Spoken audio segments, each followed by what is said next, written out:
Andromeda. I couldn't believe we were looking at it. James and I sat in silence for a moment in the spaceship cockpit. The galaxy is so large that it looked deceptively close. Even at the gravity drive's top speed, a quarter of the speed of light, it would have taken thousands of years to get there. And if not for the wormhole, getting back to the Milky Way would have taken even longer. The drive was on standby, but I could feel the ship drifting away from the wormhole. Alright, are you good? Can we go back now? I turned to ask James, getting a little anxious. He seemed lost in thought as he continued to stare out at the billions of stars, but gave me a terse nod.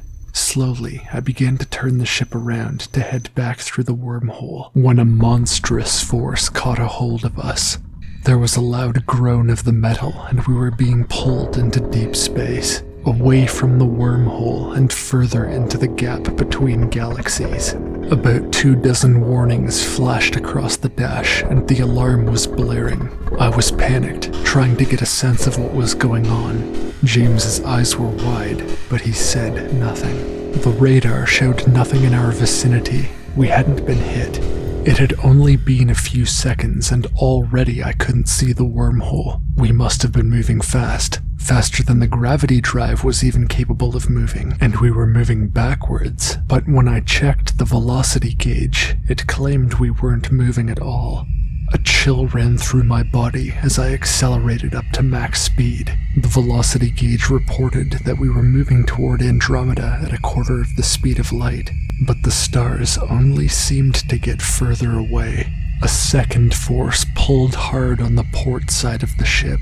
We were spinning out of control near max speed, jammed back into our seats. I could feel the blood rushing from my head, and finally passed out. When I awoke, James was leaning over me. He had managed to get the ship out of the spin, but we were still barreling into the abyss. Andromeda was nothing more than a speck in the distance now. The feeling of dread took hold of me again, realizing we may never return to Earth, that we would float to our deaths out here, stranded in the void. It's okay. Calm down, James asked of me, as he could see that I was hyperventilating. How can I stay calm when I don't even know why that happened? What even hit us, and how are we moving this fast? How is it possible that something moving with enough momentum to knock the ship this far didn't destroy it? Nothing hit us, Nick. You're okay. What do you mean? What do I mean? You don't feel it? We're not moving. What do you mean? James pointed to the positioning system and the velocity gauge. I leaned in to look more carefully and realized we weren't moving. The space around us was stretching. Some rubble out the front windshield caught my eye, and for a moment I panicked, thinking it was part of the ship. No, just a couple stray asteroids out here in the abyss, but they were moving strangely. The space out here in the void wasn't just stretching in one direction. It was stretching in strange, invisible, overlapping bands that, from our position, made the asteroids appear to be moving in strange patterns. One was calmly drifting in the Z-plane away from us, when suddenly it was swept high in the Y-plane by a second band of space that made it appear to move faster than light. No way, I muttered under my breath. I had never heard or read anything about this in any documentary or textbook. This was so bizarre. I couldn't help but wonder what was causing this strange phenomenon. I have an idea, I told James excitedly. He still seemed pleasantly unfazed by all this. I climbed out of the cockpit and marched toward the ship's kitchen as he followed. In the dry storage cupboard under the counter, I found what I was looking for, an 8-kilogram bag of jasmine rice. What? What are you gonna do with that? He asked. You'll see, I said slyly, making my way now over to the airlock. I carved open the side of the bag and dumped the rice inside, then shut the door behind us. Alright, get your seatbelt on, I told him. Oh no, I think I know what you're gonna do. I sat next to him in the pilot's seat and strapped myself in as well, then fired up the gravity drive and turned off the simulated gravity inside the cabin. I didn't trust myself not to pass out again, so this time I programmed the ship's computer to do it for me.